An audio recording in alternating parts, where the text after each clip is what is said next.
Hi, Dale. Thank you so much for joining. Kristin, it's so great to be with you. Thanks for having me. This is awesome. Yeah. Well, you are on the Pivotal Moments podcast. And so in the spirit of Pivotal Moments, I want to hear a little bit about what was the transition for you in deciding to start Mortgage Champions? And was there a moment leading up to it that made you decide, okay, this is why I'm going to go for this? Yep. So I started in the business in 1983. I know that's a long, long time ago. And I was a loan officer and had a chance in the 12 years that I was in the business up till 1995, an opportunity to actually manage at a lot of different levels, from branch to district to region, and ran a national mortgage company. My last year in the business, I'd always wanted to be an entrepreneur. I always had that entrepreneurial spirit. But my last year in the business, I was running a company with about 2,300 employees, had responsibility for all sales and operations. And I'll never forget it. I signed up for a 1-year contract when I came to work for the company. At the end of the year, we had increased the numbers by over 400% in 1 year from the previous year's production. And when I sat down for my review at the end of the year, my direct boss, who was the president and CEO of the company, basically said, "You know what? We missed plan by a little bit, so we're not gonna give you a bonus on this." And I thought, wait a minute. I came in a year ago and brought this thing 4 times where it was at, and they're going to hold off. And I think there was a lot of factors that drove that. I don't think it had anything to do with the numbers.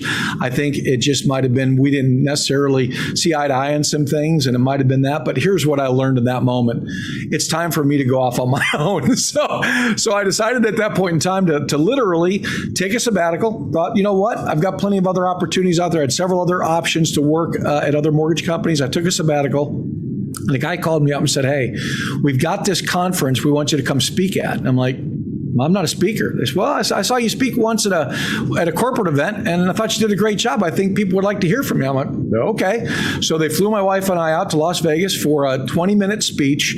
And Kristin, I stepped down from the microphone when I got done, and 5 CEOs walked up to me and said, "Hey, we'd like to hire you to come speak for our company." I looked at my wife and said, "I think we're in business." And that was the start of Mortgage Champions 26 years ago. Amazing. That's so funny. I've spoken with several people who have had the same experience, and that's my experience as well. I did not expect or even have the desire to be a speaker, but then I got asked to speak somewhere, and people were interested in what we were talking about, and I was like, okay, I guess I'll go from here. So like what life throws at you. It really is. It's fun to see how things can just maneuver like that. And, the good news is we've never looked back since. So super excited to be where we're at today. Yeah, that's awesome. So you also have a charitable organization. I remember you talking about something at Humble Heroes, but it's called Mortgage Professionals Providing Hope. Is that right? Correct. Yep. I'm wearing my Be a Humble Hero t-shirt. I love it. Yeah. So tell me what the precipice was for getting that started, and was there a moment leading into that? Well, there really was. And I tell this story a lot. My wife and I, back in 1998, we were just at church on a Sunday morning, and this organization came in to do a presentation for 5 minutes on this orphanage in India. And the guy who spoke, a guy named Craig Darling, I'll never forget as long as I live, in the 5 minutes that he spoke, by the time he got to the end, my wife looked down and she was getting ready to call 911. She thought I was having a heart attack. I wasn't having a heart attack. I was literally so captured by something that I saw either in the videos they presented or the things that he told us about these kids that my heart was just literally, I was weeping uncontrollably because I saw something that just really impacted me in a powerful way. I mean, it was like God had just grabbed me by the heart and squeezed it and said, "Here, I want you to pay attention to this." And I did. So we walked out into the lobby, and there was a table of children's pictures that you could sponsor for $1 a day. And by sponsoring for $1 a day, $30 a month, you basically fed, clothed, housed, and educated them all the way through college. So I looked at this picture of this little 4-year-old girl, Kristin, I'll never forget it. Looked at my wife, said, "That's the one right there." Her name was Tiru Patama. So we sponsored her and went on with our lives. Fast forward 4 years later, 2002. I'm looking at this child's picture for 4 straight years on our refrigerator. I come down for breakfast one morning. I sit down with my wife, Laurel, and I go, "I can't take it another day." She said, "Take what?" I said, "That picture of Tiru." She's like, "You got to meet her, don't you?" I'm like, "I do." My wife knows me pretty well. And she said, well, what do you want to go? I said, well, I was thinking maybe tomorrow. Oh my gosh. She was so young. I mean, I've traveled so much in my lifetime, and this is just kind of how I am. And she looked at me. She's an incredible woman, and she looked at me and said, all right, have a great trip. How long do you think you're going to go? I go, I don't know. I think I'll probably need 2 weeks because it's like 2 days to get there each way. She said, okay, fine, go. Can't wait to hear what happens. So I get on a plane, 55 hours door to door. I fly to India the next day, get there, almost 2 days later. And here was the amazing thing about it. We get there. Now, this is planes, trains, and automobiles. The van that I'm in pulls up to this T road. So, a road that ended with a T at it.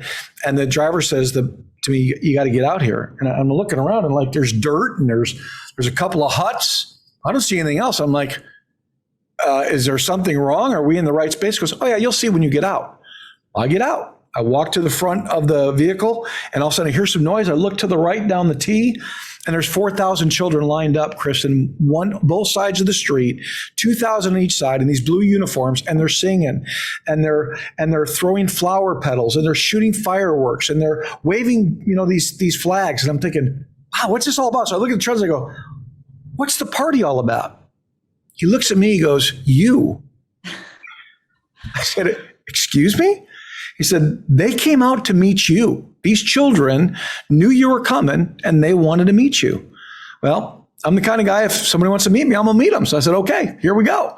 So I started down the line and I walked up to the first child I saw, about a 5-year-old boy, walked up, gave him a little hug, pat him on the head. He looks me dead in the eyes, Chris, and he says, Uncle, what's my name? Now, I was kind of freaked out at first because I didn't know they spoke English.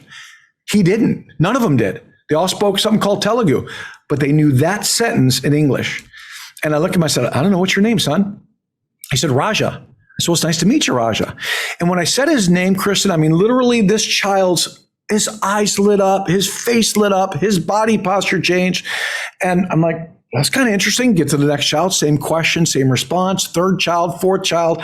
Finally, after 4 children in a row, I look at the translator. I go, okay, you got to help me out here. First off, how many children are there? He says 4,000. He said, you're going to be here a while at your pace. I'm like, well, I got 2 weeks. I'm okay. I asked him the more important question. It was this. Why are they asking me that question? Well, why not ask me for money or toys or gifts or clothes or food? Like, these children need so much. Kristin, the answer he gave me literally changed my entire life, changed the entire course of my life. I was 40 years old. This was 20 years ago. I was 40 years old at the time. Thought I knew a lot about life. Thought I knew a lot about people. Here was his answer to me. He said, Dale, these are nameless, faceless orphans. Their parents have either died, or worse yet, their parents are actually alive and have turned them over because they can't feed them or house them or clothe them. They've given them to us. The reason they ask you that question is simple. They want to know that they matter to you. They want you to say their name so they know they're significant, so they know they're important. I'm telling you, Kristin, I was a mess for about 10 minutes. When he said that to me, it struck me like a lightning bolt. Here I'd lived all these years and I missed the most important element of life in the human connection. And that is that every human being wants to know they matter. They want to know their life counts. They want to know they're important. They want to know they're valued. They want to know that people care about them. All of us want that, no matter who we are. That was a defining moment in my life because it did 2 things. Number one, it made me change my whole perspective on people, on human beings. It made me think differently about how we did things. Our corporate philosophy and our sales philosophy and leadership philosophy is built around what we call our others first philosophy. It's based off of my life verse out of the book of Philippians, chapter 2, 3, and 4. It says, do nothing out of selfish ambition or vain conceit, but in all things with humility, value others above yourself, looking out for their interests and not your own. That has been very meaningful to me since that day I met those children, because I realized that there are so many hurting people in the world that I never knew about. And therefore, that's really become meaningful. But the way it really pivoted me in a huge way was it made me realize that all the money I was making, I was using for me and for my family. And there's nothing wrong with taking care of your families. We want to do that. But I wasn't really giving back. I wasn't really making a difference. I mean, yeah, if a kid showed up at my door and knocked on the door and asked for money, I'd give it to him in a minute. It wasn't that I wasn't generous, but I wasn't proactive about it. when I saw those children and spent those 2 weeks there and really dug in and went into the villages and saw the things I saw, the starvation, the struggles, when I came back, and I'll never forget this, here was the most pivotal moment maybe in my life, Kristin. I walked up to the doorstep. My wife answered the door. I opened up. She said, "How was your trip?" I said, "I got good news and bad news. Which one do you want first?" She said, "Give me the good news." I said, "The good news is I'm a different man. I'm a changed man. These children changed my life." She said, "What's the bad news?" I said, "The bad news is we're selling the house, we're selling the cars, we're getting rid of it, and we're going to start giving our money to things that matter. We're going to change our whole mindset about how we live." And we did, and we have ever since. And that's when we started Mortgage Professionals Fighting Hope. That's when we decided it was time to start giving to causes. We started with India. We still support India. We built an orphanage out there for 550 girls that were sleeping in the dirt. They now have a home. We've supported lots of kids through that. We've worked with kids in Guatemala. We've housed over 300 families here in the United States of homeless families that, we were able to put into apartments or help them to get into a place to stay. So it really came through a 4-year-old child. All of that was the result of one 4-year-old child in one picture, and it changed everything. You talk about pivotal moments. It was a massive pivotal moment. Yeah, that is incredible. I don't care about any other questions I have in this. I just want to talk about this. So, 2 questions for you. One, you obviously shifted in a lot of ways around your generosity and whole approach in finances, but it also, you're someone who I know from a few minutes of talking with you that you care about the person in front of you, and you're very much focused on making sure that that person knows that they do matter and that you do see them. Is that a shift that resulted from that experience? And how did that moment, I guess, shift the way that you are interacting with those in your immediate circle? Yeah. So there's probably 2 moments that created that. And I'm going to say 3 moments in my life that were pivotal that created that. Number one, when I was 14 years old, my 17-year-old brother died right before my eyes. He was a lifeguard at a park that we both worked at. He drowned scuba diving. I was there when they pulled him out of the water. I actually saw my brother take his last breath. It was crazy. And what it did was, there were so many negative things that came out of that, but the one massively positive thing that came out of that was, as a very young person, I learned the brevity of life. I learned the importance of valuing every minute, every day, and every person. I learned the importance of relationships. One of the things to this day that I still regret, probably 3 weeks before my brother died, I remember telling him, how little boys argue with each other and their brothers. I told him, "Oh, I hate you. I wish you were dead." Man, I tell you what, it took me years of counseling to get through that, because, that sat with me, and that made me change my perspective that, no, you got to think about people, and you got to think about, none of us knows what tomorrow holds. So make the most with every person you got in front of you today, because, our interactions are our legacy. People talk about legacy a lot of times like it's a thing out there when you get older that you build. No, our legacy starts from the moment you're born. Every interaction with another person creates your legacy. It creates how people will think about you and talk about you and remember you. And therefore, I think when I was 14, that was the first step. The second step, honestly, was marrying my wife of 30 years. She's the most amazing person I know. She's worked with the homeless for many, many, many years. She's just got a heart that you can't imagine. I always say she can have a conversation with a tree and a tree talks back. She is the best listener I've ever met in my lifetime. I wish I could communicate like her. So I've learned a lot of that from her. And then I really learned it from those kids. I really learned it from just being in that position of seeing the poorest of the poor, and how, these children had so much need, and yet they were so loving and so kind and so generous themselves. One of my favorite stories of all time, we were in a village. I went into this little hut. This woman was dirt poor. Dirt poor, no money. Okay. We were just praying over their family. Just that's what they want us to. Will you pray for us? I said, "Yes, I'll be glad to pray for you." She reaches in her pocket and pulls out the only coin she had and puts it in my hand. And I look at her and I go, "What is she doing?" Said, "She wants you to have this so you can give it to the poor."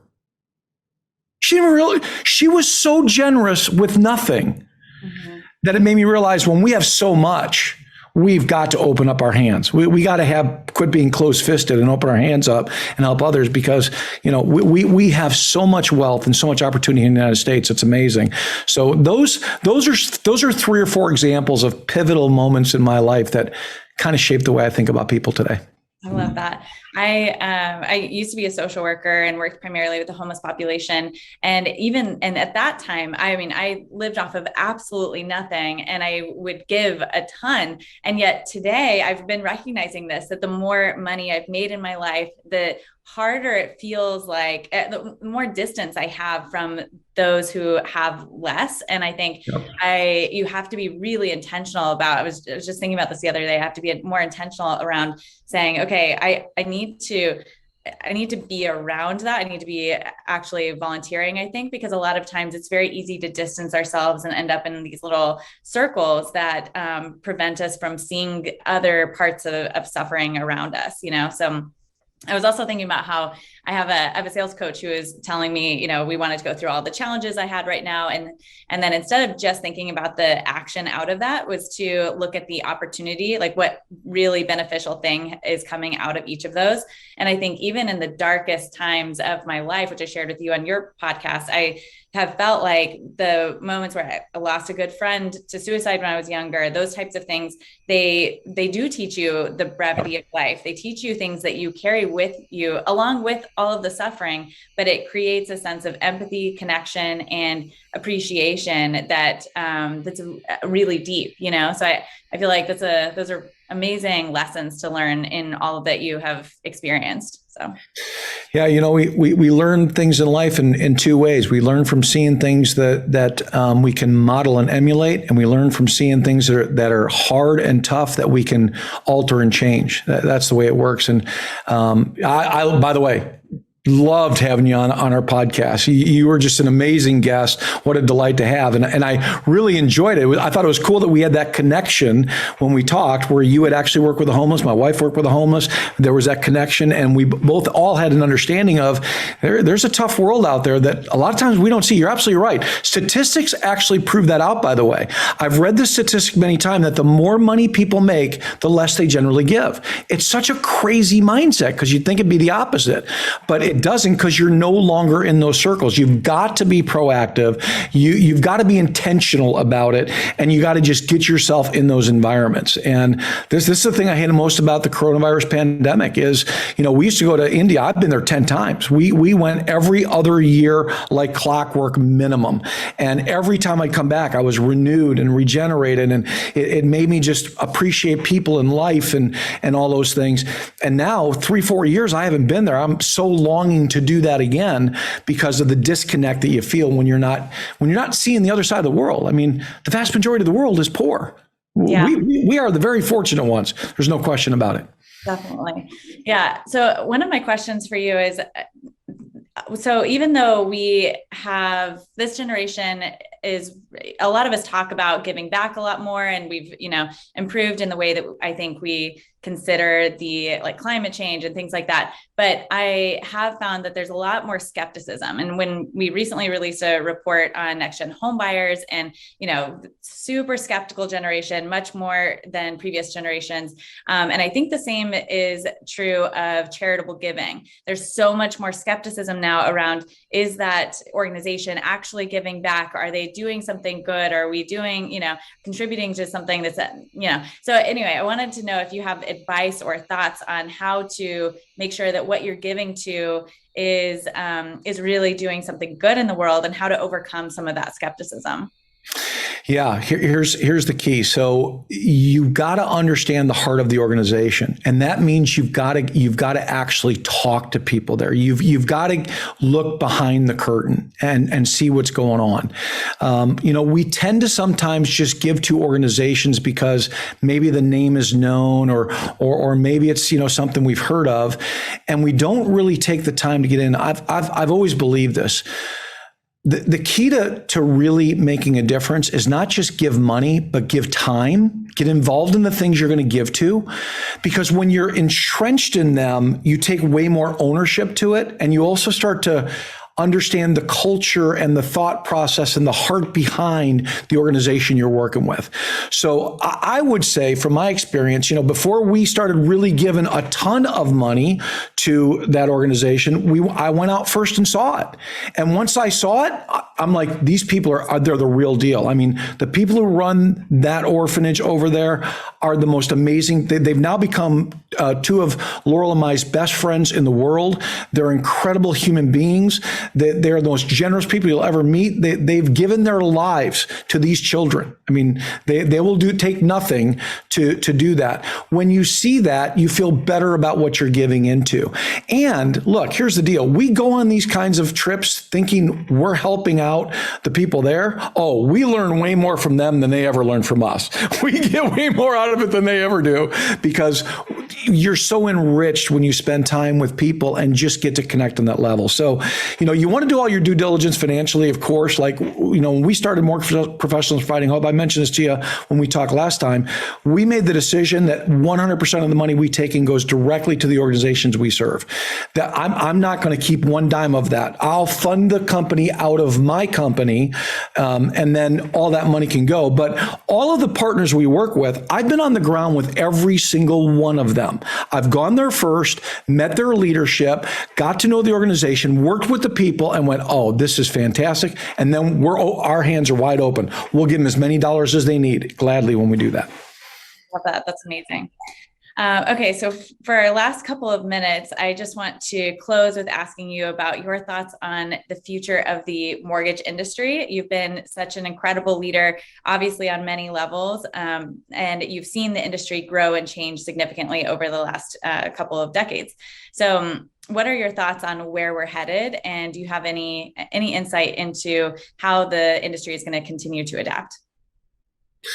Well, the one thing that I think, Kristin, that is going to continue is the need for human beings within our industry. There's so much talk about tech. There's so much push towards tech, and technology is absolutely critically important. No question about it. Technology is here to stay in our industry. If you haven't adapted to it and adopted to it and embraced it, you're missing the boat. That's all there is to it. However, having said that, there is a human element that I don't believe will ever go away. And it's because of the size of the transactions we're dealing with. And, property values keep going nowhere but up. So loans keep getting bigger. It's a bigger investment.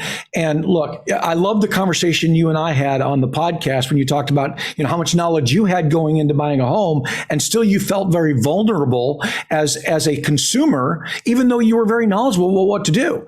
It's a massive decision. So the future of the industry, I believe, is this, that we have to understand that it is a business that is going to shift between human connection and technological know-how. It's balancing those two that is the key to the future. Home ownership is not going away anytime soon, as far as I'm concerned. You'll never interview a fifth grader who says, when I grow up, I want to be a renter. That's not going to happen. So home ownership will stay for a long time. I think we're going to get to a point here in the very near future where we're going to have to start seeing a leveling of property values and those things, because affordability is going to be the key to everything. And we're at the top of that game right now. But I'm very bullish on the future of the mortgage industry. I think we've got a lot of good years ahead of us. I think we're going to see a lot more technological marketing than we see right now. But I think you're going to see a combination of tech and human is going to be the key to success going forward. Yeah, as you know, I completely agree. I am as technology reliant as anyone can be, I think. And yet I really desire and am a big advocate for the human connection on that. So that's huge. Well, thank you so much for your time today. I would love to invite people to contribute to both of your organizations and participate. Can you share with us how to get involved in either and your organizations? Well, Mortgage Professionals Providing Hope, mpph.org. You can check us out by just going online and doing that. You can talk to us about it. You can contact me at dale@dalevermillion.com if you want to talk to me directly. My phone's always open and my emails are always open. So glad to talk to you about that and share what we're doing and see if you want to come alongside and partner on that. Our company, VCI, Vermillion Consulting, Inc., which owns Mortgage Champions, which is our training company, you can contact us through mortgagechampions.com. nextgen.com. We train leaders and loan officers and operations teams, and I consult C-level executives across the country. So those are the two ways you can contact us. And like I said, you can always contact me directly. I'd be glad to. And I got to tell you, Kristin, it's an honor to be here. I really am honored that you asked me to be on your podcast, and keep doing what you're doing, kid. You're doing an amazing job out there. You're a great, just bright, fresh light to our industry. We need a lot more. We need a lot more of you out there is what we need. A lot more just people coming in and bringing fresh ideas, because us old guys, we might be running out of ideas here. We need the next generation. Thank you so much. It's been so great talking to you. So inspirational. And I'm really excited to share this with our industry. So thank you. Thank you, Kristin. God bless.